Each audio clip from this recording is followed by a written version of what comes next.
the approaching storm, Admiral. Vorthak's 3 eyes gleamed with satisfaction as he observed the tactical display aboard his flagship, the Eternal Dominion.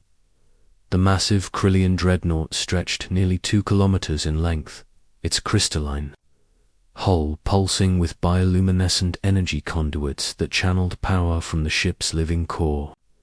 Around him, a fleet of 400 vessels maintained perfect formation, each one a masterpiece of Krillian biotechnology fused with advanced psionic amplifiers.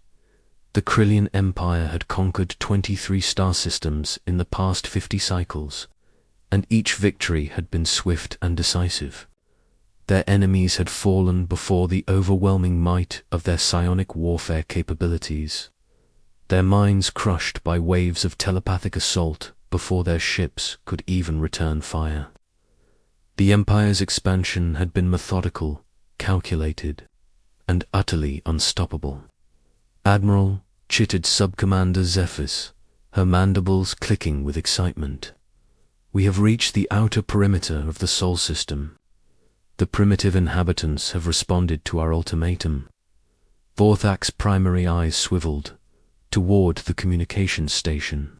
3 days ago, they had transmitted their standard demand for unconditional surrender to the 3rd planet of this unremarkable yellow star.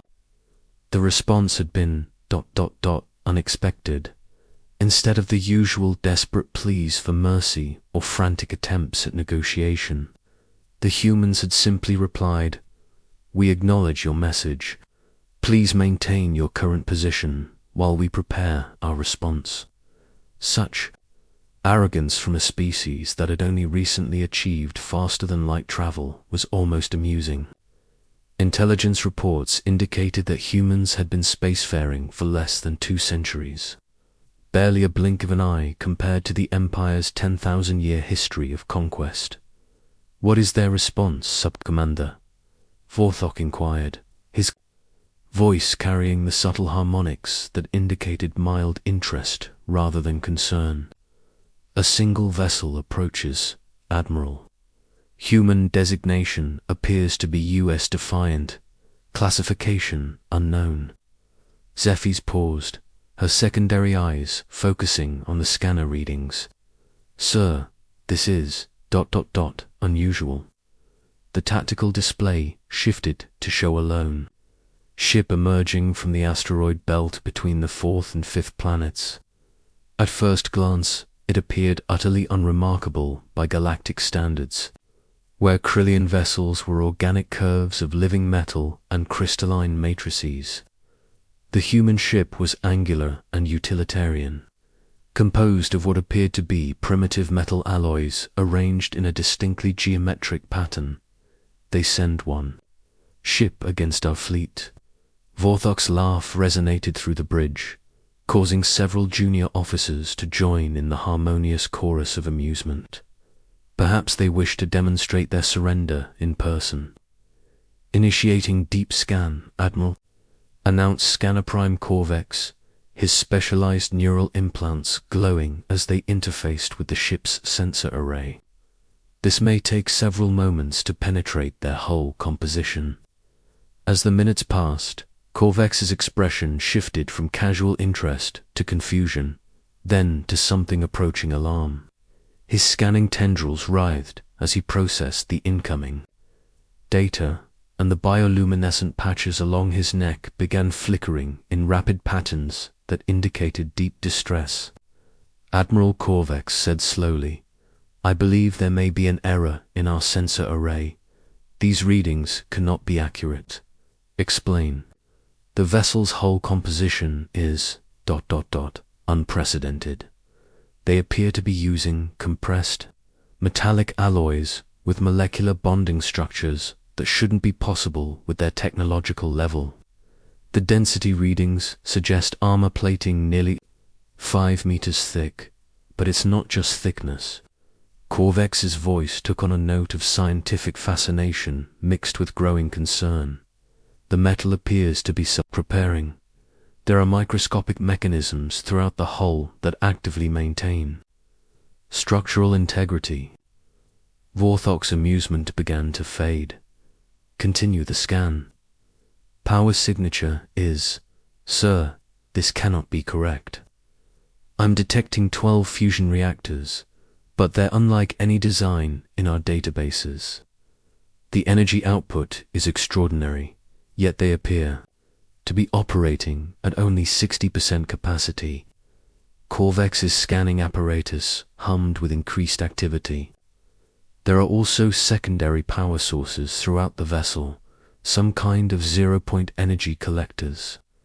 The bridge fell silent except for the soft harmonics of the ship's living systems. Zero-point energy was theoretical even for the Krillian Empire, a concept that had eluded their greatest scientists for millennia. Weapons systems, Vorthok ordered, his voice now carrying undertones of genuine concern. That's where the readings become truly anomalous, Admiral. They're not using energy weapons at all. The primary armament appears to be some form of magnetic acceleration system that runs the entire length of the vessel. Projectile specifications suggest solid matter ammunition with mass readings of Sir. These projectiles are the size of small shuttlecraft. Sub-Commander Zephyrs leaned forward, her compound eyes focusing intently on the display. How fast can they accelerate these projectiles?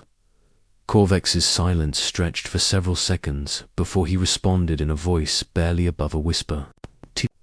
% light speed, with mathematical models suggesting they could reach 40% if needed. The implications struck the bridge crew like a physical blow. Kinetic weapons at such velocities would punch through energy shields as if they didn't exist, and the momentum transfer would be devastating to any vessel struck. But surely no species would build weapons of such crude brutality when elegant energy solutions existed. There are also thousands of smaller weapon systems, Corvex continued, his voice gaining strength as he focused on the technical details. Point defense systems using similar magnetic acceleration principles, missile tubes with what appear to be fusion warheads, and some kind of directed energy system that I cannot identify. Show me the crew complement, Vorthok demanded. Sir, bioscan indicates approximately 3,000 life forms aboard, but Corvex paused, his neural implants flashing rapidly. Admiral, these are not baseline humans. Genetic modifications are extensive. Enhanced musculature, reinforced skeletal structures, improved neural processing, radiation resistance far beyond natural limits. They've essentially transformed themselves into living weapon systems, and their mental defenses. This question caused Corvex to fall silent entirely. The Krillian Empire's greatest advantage had always been their psionic abilities, the capacity to overwhelm enemy minds and reduce crews to catatonic shells before battles even began. No species had ever developed effective countermeasures. Sir, Corvex said finally, I cannot penetrate their mental barriers. The crew appears to have neural shielding that completely blocks psionic intrusion. More disturbing, I'm detecting active countermeasures that actually seem to be analyzing our scanning attempts and adapting to them in real time. Admiral Vorthok stared at the tactical display where the human vessel continued its steady approach. Where he had expected to see a primitive craft barely worthy of notice, he now saw something that defied every assumption about human capabilities. This wasn't just a warship. It was a declaration of technological advancement that challenged the Empire's understanding of what was possible. Admiral, the communications officer interrupted.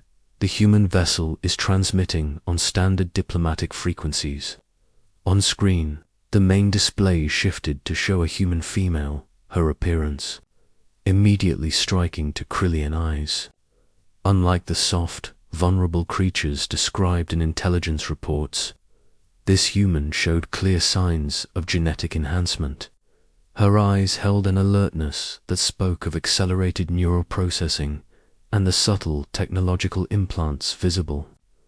Along her temple suggested direct interface capabilities with her ship's systems.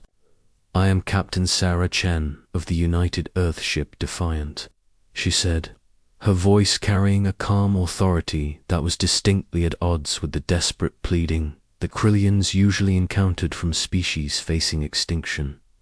"Admiral I presume your reputation precedes you across the galaxy." "Captain Chen," Vorthok replied, allowing diplomatic protocols to override his growing unease. "I trust you have received our ultimatum. Your response seems minimal for a species facing conquest." Captain Chen's expression didn't change, but something in her eyes suggested amusement. "Admiral, with respect, I believe there has been a misunderstanding. We haven't sent our response yet. The Defiant is here for preliminary assessment purposes only." Assessment. "We needed to evaluate your capabilities before determining the appropriate level of response. I hope you don't mind, but we've been scanning your fleet since you entered our sensor range. Quite impressive technology, though I must say your defensive systems seem rather specialized for organic targets." The casual mention of scanning Krillian vessels sent a chill through Vorthok's consciousness. Their ships were shielded against all known forms of sensor penetration, yet this human spoke as if she had complete intelligence on his fleet composition. "You scan our vessels," Sub-Commander Zephyrs interjected, her voice carrying harmonic undertones of disbelief. "Oh yes," Captain Chen replied conversationally. "We've been tracking your approach for weeks. Fascinating propulsion systems, by the way. Biomechanical fusion is quite elegant, though it does create some interesting vulnerabilities when exposed to certain electromagnetic frequencies." The bridge crew exchanged glances of growing alarm. No species had ever identified vulnerabilities in Krillian biotechnology, let alone done so through passive scanning at extreme range. "Captain," Vorthok said, forcing his voice to remain steady, "surely you understand the futility of your position. One vessel cannot stand against 400. For the first time, Captain Chen smiled, and the expression was neither fearful nor desperate. Instead, it carried the confidence of someone holding a significant advantage. "Admiral Vorthok, I think you may be operating under some outdated assumptions about human capabilities. But before we proceed further, I should probably mention that the Defiant isn't alone out here. We just prefer to make first contact with a single representative vessel." As if summoned by her words, Corvex's scanners began detecting new signatures. First 2, then 5, then dozens of vessels from positions throughout the system. Each one shared the Defiant's impossible readings, and several were significantly larger. "Now then," Captain Chen continued, as if discussing weather patterns, rather than the sudden appearance of a fleet that challenged everything the Krillian Empire thought it knew about human technology, "shall we discuss the terms of your withdrawal from our space?" The demonstration. Admiral Vorthak's 3 eyes dilated in shock as the human fleet materialized around his forces. The tactical display erupted with new contacts, each one appearing with the distinctive energy signatures that had made the Defiant so disturbing to analyze. But these vessels were larger, more complex, and their power readings suggested capabilities that defied conventional understanding. Sir Corvex reported, his voice tight with barely controlled panic. "I count 47 human vessels, ranging from frigate class to what appears to be mobile fortress configurations. The largest vessel is reading at nearly 8 kilometers in length.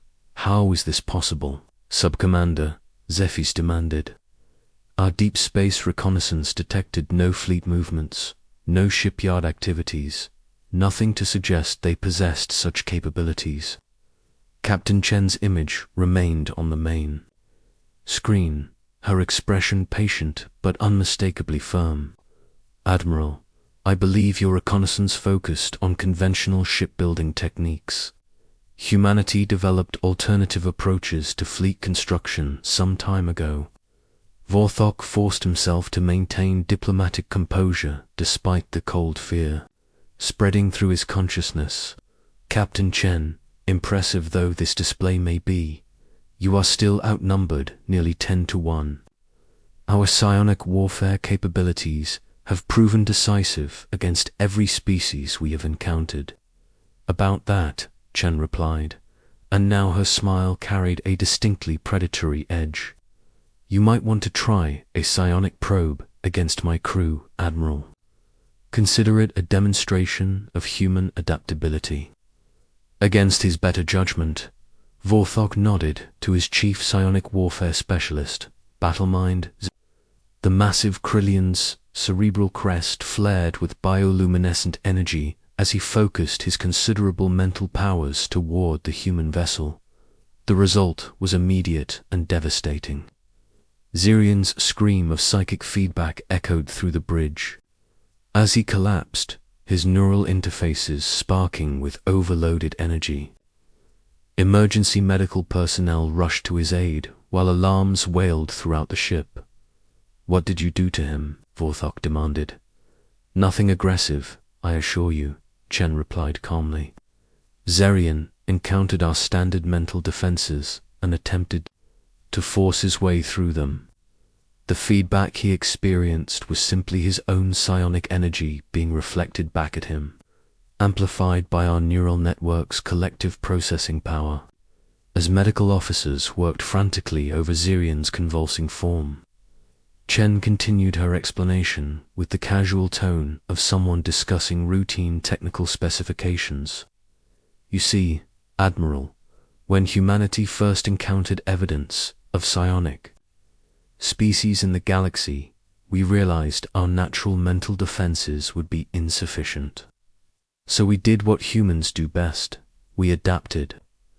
Every member of my crew has cybernetic neural implants that not only shield their minds, but also create a collective defense network. When you attempt to breach one mind, you're actually attacking the combined will of 3,000 enhanced humans. Impossible, Vorthok breathed. No technology can amplify mental resistance to such levels. Admiral, with respect, you're thinking about this problem from a Kryllian perspective. You've developed your psionic abilities as individuals or small groups. Humans approach everything as a collective effort. Our neural networks don't just defend, they learn, adapt, and counterattack.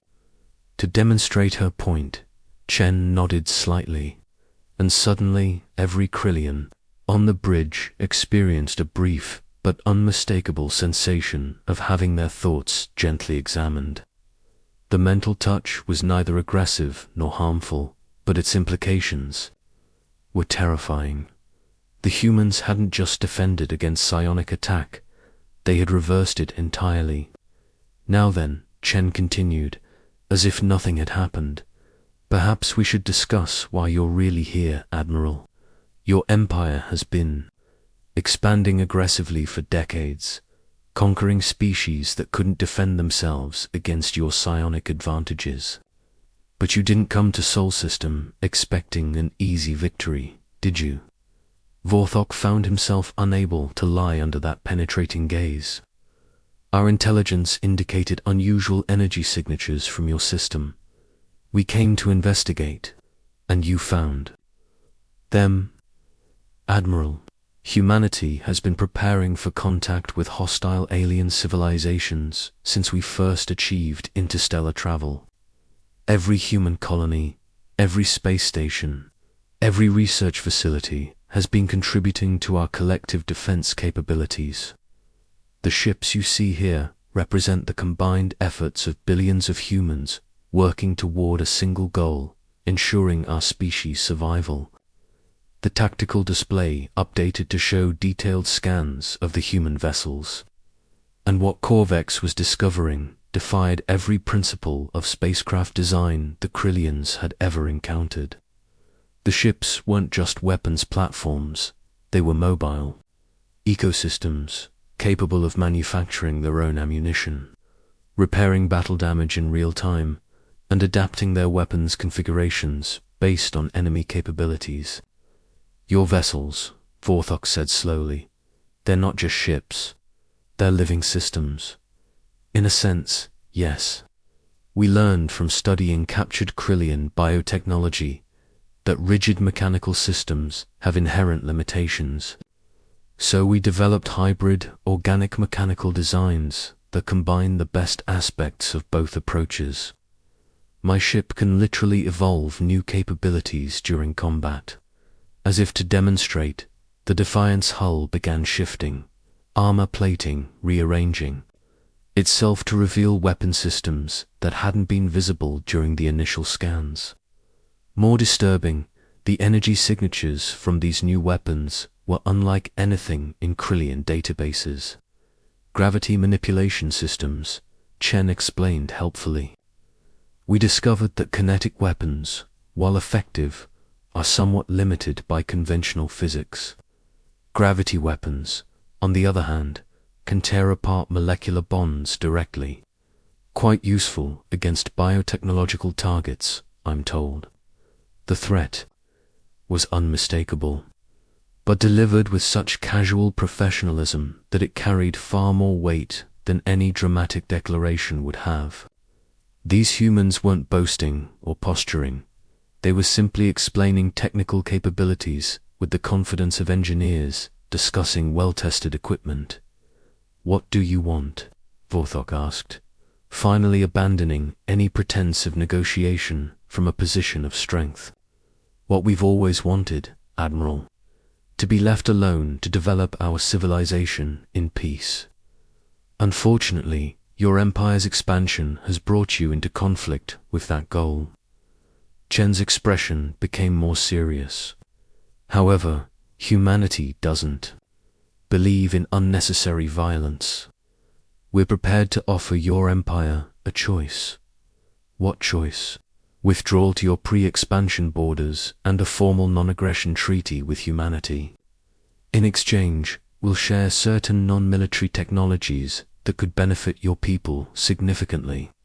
Medical advances, agricultural improvements, energy generation techniques that don't require biological components." The offer was generous, beyond anything Vorthok had expected, but it came with implications that chilled him to his core. These humans weren't just defending themselves, they were dictating terms from a position of absolute superiority. "And if we refuse?"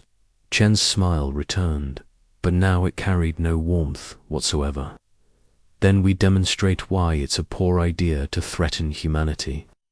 Admiral, the fleet you see here represents perhaps 5% of our total defensive capabilities. Every human colony has similar protection, and our shipbuilding capacity has been specifically designed to scale up exponentially in response to threats. You would go to war with the entire Krillian Empire." "Admiral, we wouldn't go to war. War implies some degree of uncertainty about the outcome. What we would do is systematically dismantle your empire's military capabilities, while causing the minimum possible loss of life among your civilian populations. Our weapons are designed to disable rather than destroy when possible." To emphasize the point, one of the larger human vessels fired a single projectile toward a distant asteroid. The kinetic round struck with precisely calculated force, splitting the asteroid into perfectly uniform fragments without creating dangerous debris fields. Precision kinetic strikes, guided by real-time gravitational analysis, Chen explained. "We can remove military targets with surgical accuracy while leaving civilian infrastructure intact. Your empire's biotechnological ships are actually quite vulnerable to this approach, since biological systems have specific failure points that mechanical systems lack. The demonstration was as impressive as it was terrifying. The humans had clearly studied Krillian technology extensively and developed specific countermeasures. This wasn't a desperate defense. It was a comprehensive strategic response developed over decades of careful preparation. "You have 1 hour to decide," Admiral Chen continued. "Withdraw your fleet and we'll arrange formal diplomatic channels to discuss the treaty terms. Continue your aggressive approach, and we'll be forced to demonstrate why the galaxy's various species have started referring to this region as human space, rather than contested territory." As if to underscore her words, sensor reports began arriving from throughout the Krillian fleet. Human vessels were appearing from concealed positions near every major ship, maintaining perfect targeting solutions while remaining just outside weapons range. The entire fleet was effectively surrounded and outgunned by an enemy that had materialized from seemingly empty space. Admiral Subcommander Zephy's whispered, "Our tactical computers are calculating 0 probability of successful engagement. Their positioning is perfect, their weapons outrange ours significantly, and their defenses appear impervious to our primary attack methods." Vorthok stared at the tactical display, seeing his proud fleet reduced to sitting targets by an enemy that had turned space itself into a weapon. The humans hadn't just prepared for war, they had redefined it entirely. "Captain Chen," he said finally, "the Krillian Empire accepts your terms. We will withdraw immediately and arrange for diplomatic contact regarding the proposed treaty." "Excellent decision, Admiral. Safe travels, and welcome to the new galactic order." As the Krillian fleet began its withdrawal, Vorthok couldn't help but wonder how many other species across the galaxy were making similar discoveries about humanity's true capabilities. The age of easy conquest was over, ended not by desperate resistance but by the calm professionalism of a species that had turned preparation and cooperation into the ultimate weapons. The humans had done something unprecedented in galactic history. They had achieved peace through strength so overwhelming that war became unthinkable. And somehow, Vorthok realized, the galaxy was probably better for it.